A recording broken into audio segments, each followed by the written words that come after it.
Hey, Kingston. How's it going, Mackenzie?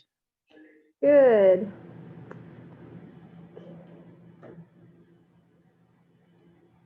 Does anyone need me to do their attendance form? Sure. I got mine done online. Okay, great. You want me to do, here's Kay. Zach or Karina? Marcus, you guys want me to do yours? Yeah. Okay. Alrighty. So today, we're going to be talking about first part of our safety analysis report, chapter 1.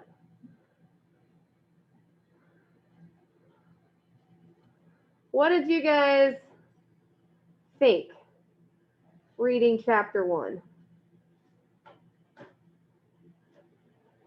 Let's pull up.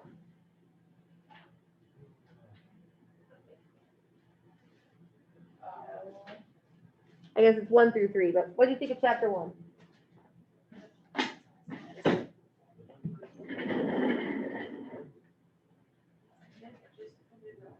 It's been a really long week. I didn't get to either. Okay. You got to it this morning? What did you think of the reading? Very long. Very long. Very technical. What about you, Kingston? What did you think it's probably because I want to do the whole thing instead of these certain sectors. Well, I had a lot of language I didn't completely understand, but I did understand kind of the gist. Okay.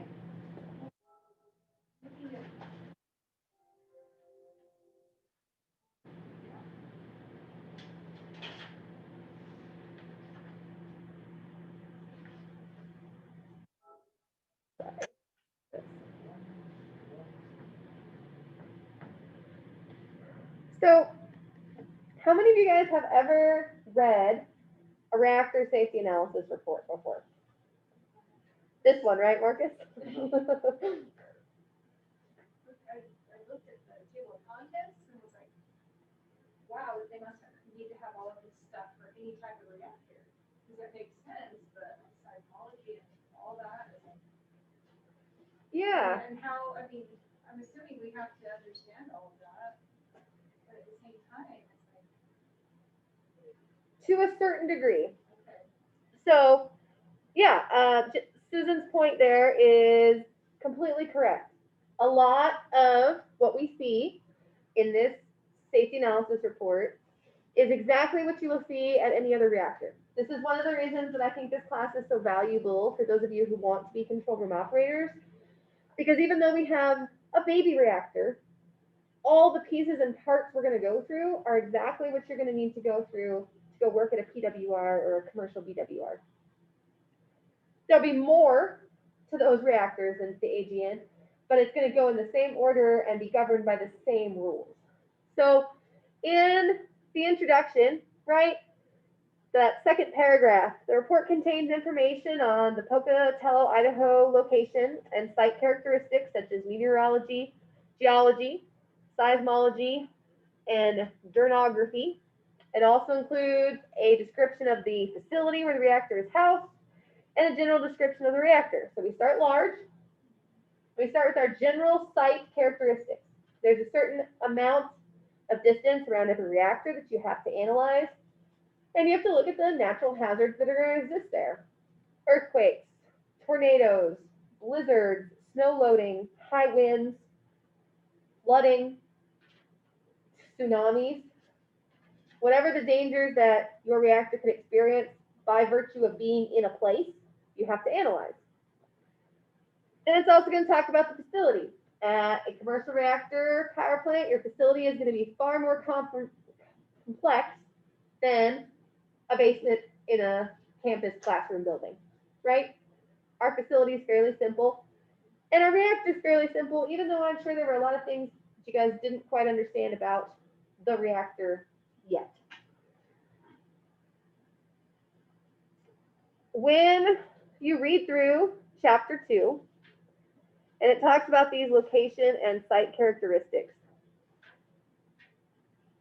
Do you know who puts together the safety analysis report for your facility? Is it the operators? The operators? Anyone agree or disagree with Karina?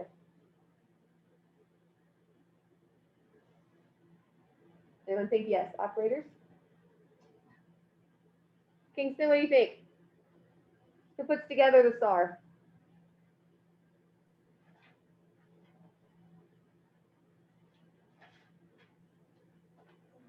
I couldn't hear you very well, Mackenzie. Can you repeat that?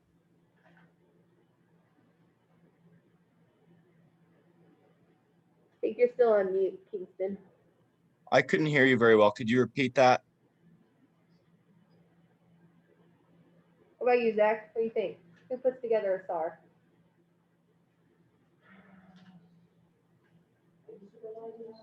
Supervisors? Okay. What do you think, Susan? I think it's probably, it's gotta be somebody up higher. Federal stuff, but would it be, I mean, DOE comes to mind, but that's all because I don't know anybody else. Okay. Engineers that built the reactor ever in it? So that's where a tremendous amount of information comes from, is the reactor design engineers. Susan is correct in that the information those engineers have to put in is governed by NRC in this case, right? We're talking about an NRC regulated reactor. DOE is at the national labs, commercial power reactors and research reactors like this are NRC. The NRC puts out a guide for safety analysis reports. They put out a standard and they say this is what you must do to be approved to operate your reactor. Programs that are identified in the SAR that might be responsible for administrative controls are put there by management. So Zach mentioned managers. When we talk about our emergency plan, when we talk about aspects of the SAR that reference a radiation safety program, that's management responsibility. The technical specifications, they're put there by engineers. It is the responsibility of the operators to understand the safety envelope that the engineers have put around the reactor and ensure that you operate within that envelope. Do not cross any boundaries that will challenge our physical systems. Does that make sense? Okay. So in this section on site characteristics, the NRC tells the reactor facility, yeah, Susan. Would you tell me again what the managers do again? Sorry. They give input on the safety programs that will be responsible for implementing some of the administrative controls. So like our radiation safety program, our emergency procedures. So section 2 starts out all of basically Bannock County here and a couple other nearby cities and counties.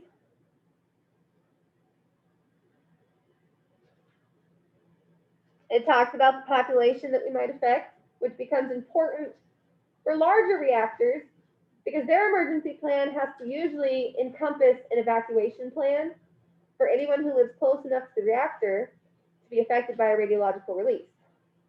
We don't have that as part of our emergency plan, but we're still required to put this data together because it's a standardized format for the safety analysis report.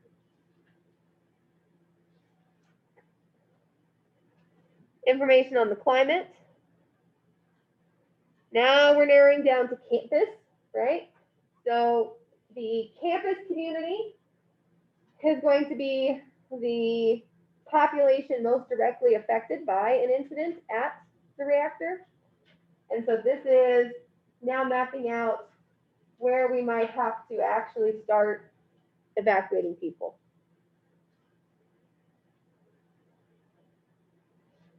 Population data, giving us the age. From our radiation fundamentals class, does anyone remember what age groups are most affected by radiological releases? The elderly and young people, correct or Younger wrong? populations, pregnant women. So children and women that might fall in these likely to have children ages would be considered the most vulnerable populations to evacuate.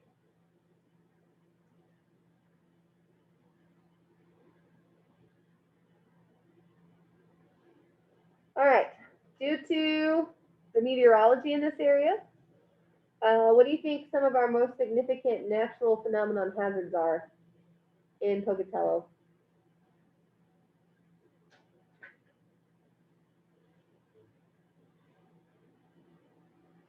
Snow, not much anymore though.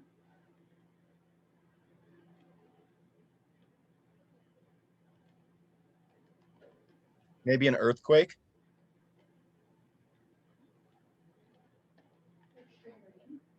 Extreme rain. Rain is not one, but our spring snow melt. So we can have some flooding concerns, right?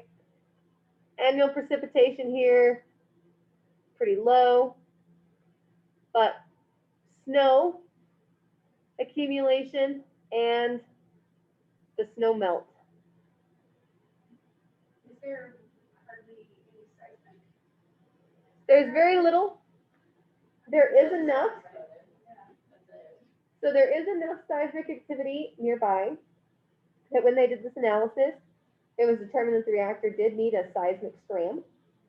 And so there's a seismograph in the reactor skirt that if it's displaced by a certain amount, I can't remember if it's a 3 or 4 Richter scale earthquake, it will scram the reactor automatically. So seismic was a concern. It's usually a very significant concern for reactors, and so reactors tend to be very cautious about seismic hazards. Wind is actually one of our large issues. Because even though we don't get tornadic winds, so they're not cyclonic, we get wind speeds that equal and rival tornadoes.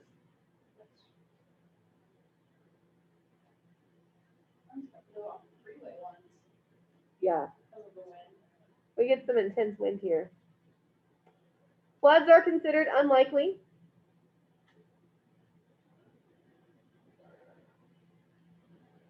There's no recorded history of tornadoes in Pocatello.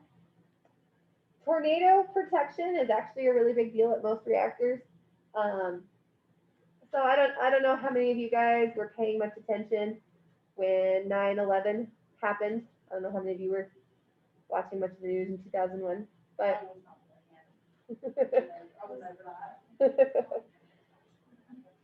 well, so they flew planes into a building, and so what immediately became a big deal was a bunch of populations that lived near a nuclear reactor started freaking out about what if they had driven their plane into the nuclear reactor. But because of the requirements for protection against tornadoes, reactor containment buildings were already designed to withstand a plane flying into them, because the projectiles that can get flung in a tornado have a very similar structural effect. And a lot of times they're not as big as a plane, but they're more pinpointed, and that actually for impact is a more serious calculation. Because a small thing going very fast can actually do more damage than a big thing, because the force is spread out over the whole mass, right? So reactors, since before 9/11, when I think the first time America really realized planes could be used for terrorism, already had that protection in nuclear power plants.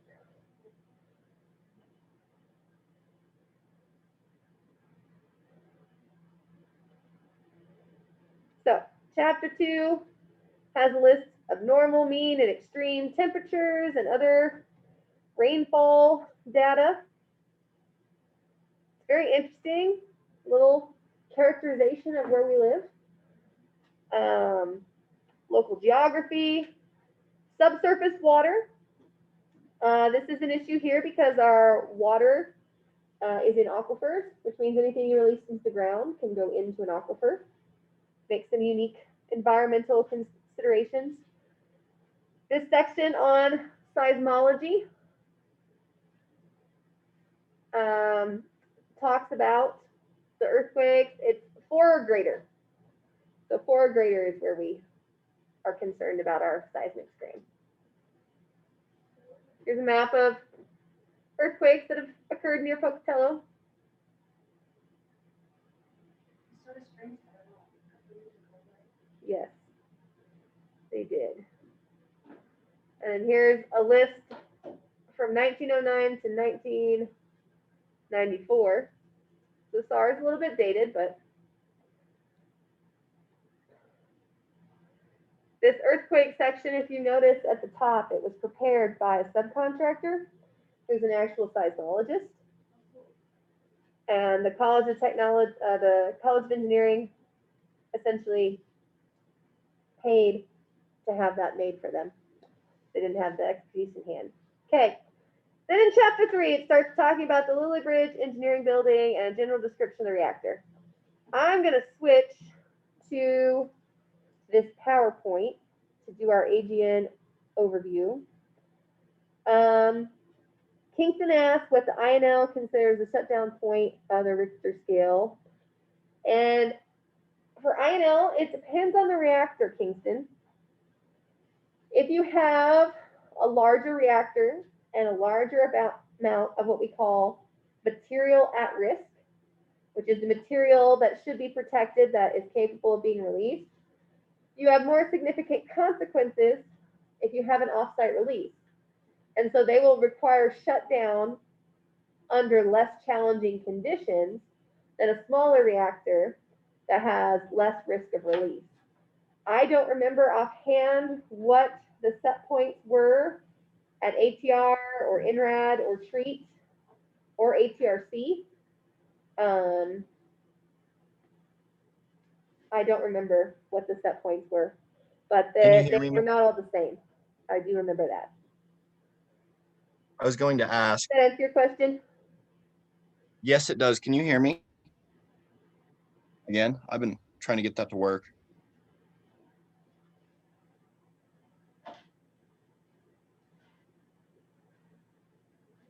I still can't hear you, Kingston. I've been talking. Can you hear See that me you're now? not muted, but I can't hear anything you're saying. Well, I've been trying to talk and it's not going very well. I can see you. Hey,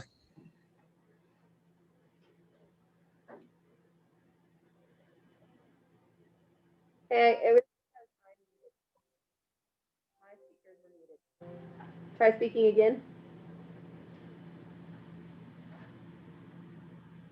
Can you hear me now? Yes. Yeah, that was my speakers. I'm sorry. All right. I asked, would a place like the material fuels complex be, since they have so much material at risk, would they be more concerned than ATR for a seismic activity? No, ATR has the most significant release risk of any facility at INL because it's going to be out of power producing fission and creating heat that makes that material more difficult to control. When the material at MFC is inside a glove box, inside a hot cell, or inside its storage bins, it's very, very safe. And they don't allow you to take more than a very minimal amount at one time out into an unprotected space. So even though there's a lot of material and it's not, it seems like it'd be loose because it's not held in a reactor, the ATR is actually the most significant release risk at INL. All right, let's talk about the AGN 201. The reactor is operated at steady state power levels up to 5 watts. The reactor does not pulse. That's why it says steady state. Our maximum power is 5 watts. The total fuel loading provides a maximum of 65% excess reactivity above a delayed critical condition. When we're talking about reactor physics, excess reactivity describes how much we're able to change the power of the reactor. It's related to our multiplication factor, which describes how many neutrons we have in a given cycle in a reactor. If we have more neutrons in one cycle than the previous, we're increasing the amount of neutrons, which is increasing power and increasing reactivity. If we have less neutrons, we're subcritical. Our K is less than 1. We're decreasing the amount of neutrons, we're decreasing power, and we're decreasing reactivity. When we have excess reactivity, this describes essentially how much the reactor is able to go up in power above just maintaining a critical reaction. So the larger number you have here, the higher power you can reach. The AGN 201 has very little excess reactivity. And in fact, as our reactor gets hot due to operating, all American reactors are built with something called a negative thermal feedback coefficient of reactivity, which means that as our reactor gets hot and things expand, the atoms of fuel move further apart, and it is harder for the neutrons to hit them, which means a reactor that starts getting hot starts to shut itself down. So literally, the accident that occurred at Chernobyl is not possible in American reactors because they use a positive thermal coefficient of reactivity, and we design with a negative coefficient of reactivity. So as that temperature gets higher and higher, maybe you've lost control of your coolant, the reactor is going to shut itself down. In a positive coefficient reactor like Chernobyl, as that temperature goes higher and higher, you've lost control of your coolant. Now you're also losing control of your reactivity because you're feeding more and more ability to go up in power into the reactor. This is such a small value for excess reactivity that on a hot summer day, we have trouble getting a reactor to full power because the water in the water tank around the reactor, which is not a coolant, it's a biological shield, but it warms up and we can have trouble getting the reactor to full power because the little bit of heat it produces as it's going up in power combined with the warm water tank will create enough negative reactivity that it can defeat the excess reactivity. That is a purposeful safety feature to make it very hard for student and trainee operators to exceed our power limits or have an out of control reactive reactor. You'll get a lot more of this when we get to our reactor theory class. You'll understand a lot more how the theory works when you get to your 4th semester class. Marcus is in that class right now, and I think that as he takes that class alongside this one, a whole lot more is going to fall into place on the why. In this class, I'm going to tell you that it happens, and I need you to believe me, and we'll talk about why we protect against it, but the why and behind how it works, we'll get to in 4th semester. Okay. Safety features of the AGN-201 reactor. The negative temperature coefficient. So as temperature goes up, the reactor will shut itself down. The thermal safety fuse. We're going to see this in some pictures, but essentially, the control rods in the AGN are fuel. So when they fall out the bottom of the reactor, they remove fuel, and you can no longer sustain a critical reaction. As you lift the fuel rods into the bottom, you are inserting fuel and going towards criticality. What holds the bottom half of the reactor in contact with the top half of the reactor fuel is a little plastic disc. And if the reactor temperature reaches a safety limit, that plastic cylinder or little disc will melt. And the bottom half of the fuel will fall away, and you can no longer have a critical chain reaction. Your fuel's too far apart. The uranium-235 neutrons can't reach each half of the fuel, and you no longer have a critical mass. Do you know how hot that would be? Yes, and we're going to tell you, Okay. and you will need to memorize that. It's one of your safety limits. How hot is that exactly, Mackenzie? We will have a sheet that has that in just 1 second. I don't know, Marcus, do you remember from last semester off the top of your head? The temperature limit? No, No. Yeah, I don't want to say the wrong number. I have it written down in the slides in just a minute. Our last safety feature is our nuclear instrumentation safety systems. So when certain conditions are detected by our radiation detectors and our neutron instruments, there are a couple other interlocks and scrams that will occur as well to protect the reactor from faulty equipment or bad operators.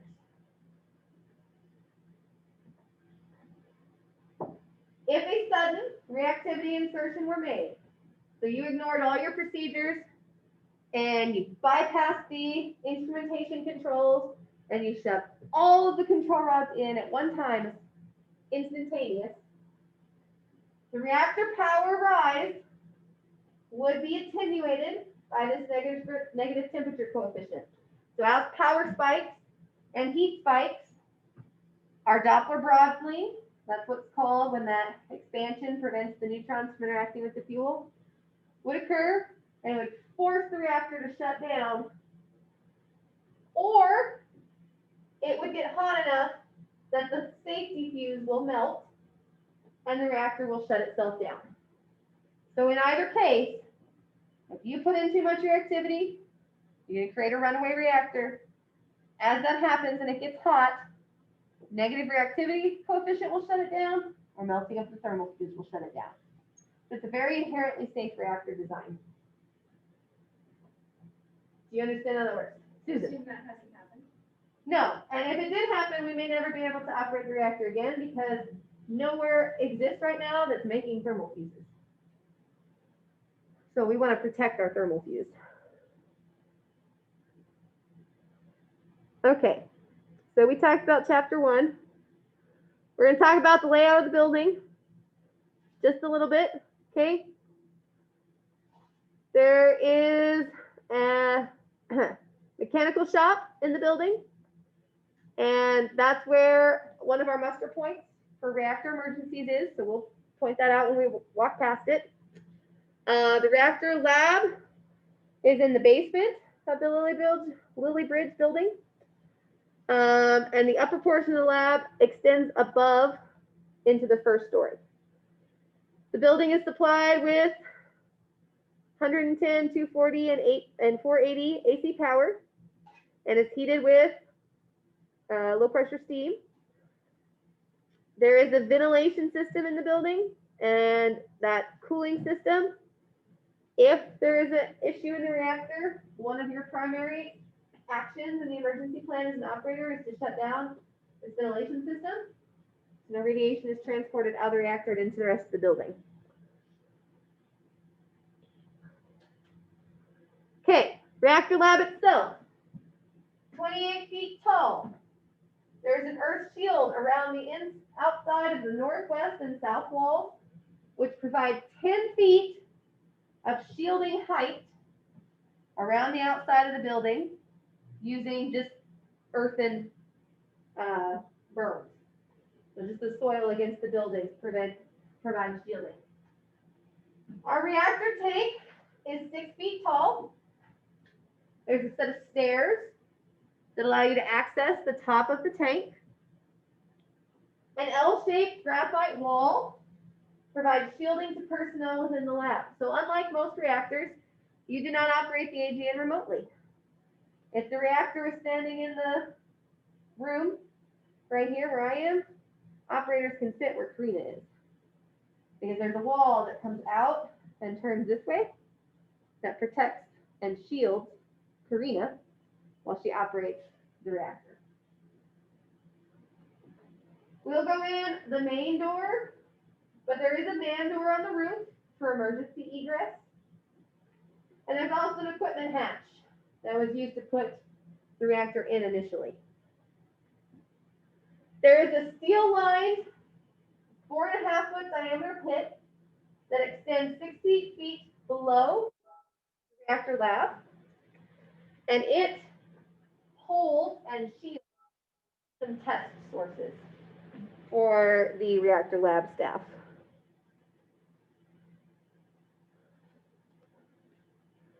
And I encourage you to pull this slide out and look at this again after we walk through and you see your reactor laboratory, so that when you give a walkthrough to your NRC inspector, you can tell them what they're looking at.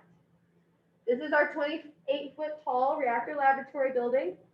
10 feet of height is provided shielding from the outside soil.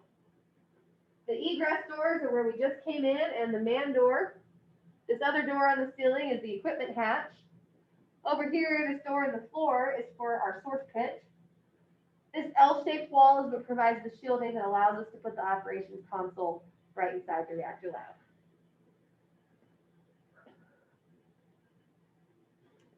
Reactor console is located east of the reactor tank in the northeast corner of the room. So all of the SAR directions are north, south, east, and west.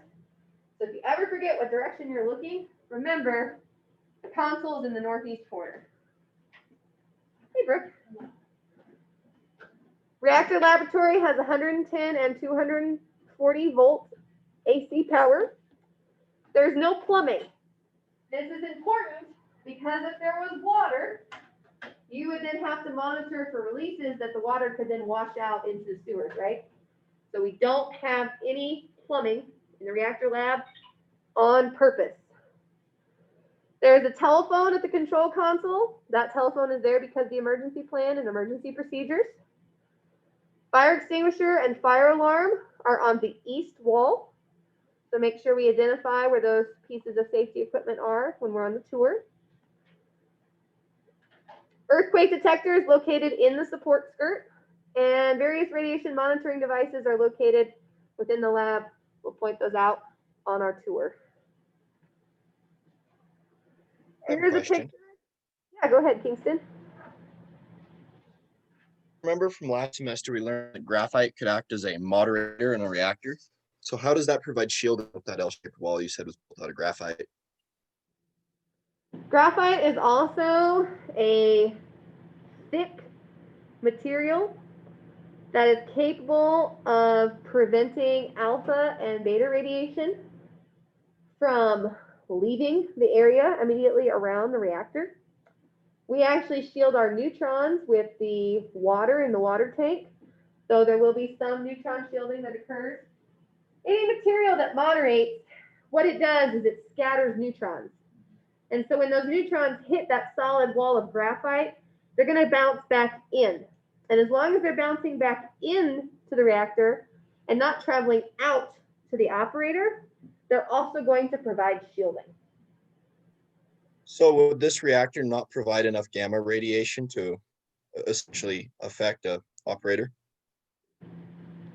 Not significant because we can't get to high power. Thank you. Yeah. So here's a picture of the reactor, water tank. So when we walk in, the northeast corner is right here, and the console here. There is a wall here and here that's L-shaped. The stairs come down back over on this side. This is where you can climb up. These are the beam ports, and this is the central irradiation facility. And the reactor core is sitting right inside this tank. So about the size of a big commercial water heater, with the core about the size of one of the big cans of like emergency storage food. Like a 5-gallon bucket or smaller than that? About that, yeah, a little smaller, but pretty close. Okay, in addition to the reactor lab, there's a counting lab in room 22. This has a small fume hood, a locked closet for storage of small sources, and counting equipment. Nuclear engineering department uses this. The reactor staff use this area. If you put in a piece of material in one of your radiation facilities in the reactor and activate it, you can then count the results of your activation and do what's called neutron activation analysis, NAA. That's what they use that for. The subcritical lab, which our reactor theory class is going to do a subcritical multiplication experiment here, is room 23. It contains a subcritical assembly with 19.9% enriched fuel. Who remembers what high enriched uranium is? 90% and higher. No, no, not 18, not 90, 80% and higher. 20. Oh, I was gonna go 20%. 20% and higher. So this is just as high as you can get without being controlled as highly enriched uranium. There's a fuel storage locker, and then a tank with water, and gamma and neutron radiation monitors in this room. Beryllium oxide, and heavy water are permitted in this lab. Why do you think we want to control beryllium oxide, and heavy water near a reactor?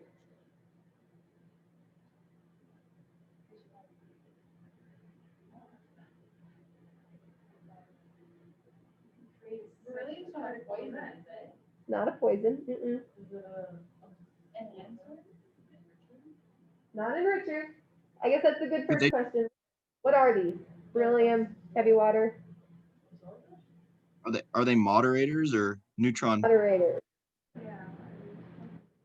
So we have a reactor that's running on a certain amount of reactions.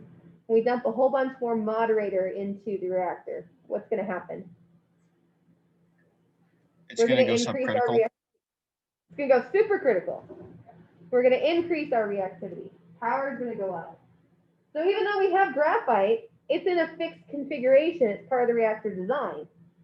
If we have these uncontrolled moderators that we introduce to the reactor lab, we have a potential accident scenario. So these moderators are allowed in room 23. They're not allowed in the reactor lab. Okay. Any questions on the overview of the first 3 chapters? I know we're not getting into a ton of technical detail yet, but Karina. How many radiation monitoring devices are located in the lab? Do you remember, Marcus? Oh, I know. There's the one like right by the reactor that tells you if you're right by the console, right? Yep. And I mean, I guess if you're talking about like the handheld things, you got a couple of those that are in. So there's one installed room monitoring system. Every one of us will have personal dosimetry on when we go into the reactor.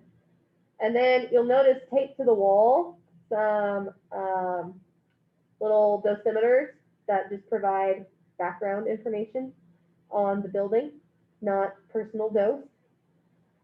And then you've got, lots of handheld systems, and then the counting lab systems, which are not normally part of the reactor, but do exist. It can be used for various things. Okay. Well, let's grab our stuff and let's head down to campus for a tour. Susan, question. So when we do the test, the safety lab test, is that when we get our own messenger? Yes, Okay. yes. And you guys all saw my email that they moved it to Moodle, right? Yes. Yes. Okay. Yeah, so instead of following the link that's linked right now in our Moodle class, they have moved the radiation safety training to its own Moodle course. So I sent you an email with instructions on how to get into that. And Brooke, Zach, and Marcus, you guys should all still have your training until October. Good for a year. Yeah, it's 1 minute from last semester. You're good because you guys got it in October. So just email the radiation safety office and let them know I have my training. I need a dosimeter at the reactor. Okay. Kingston, I sent you the name of the person you have to email to set up your own time with our orientation tour.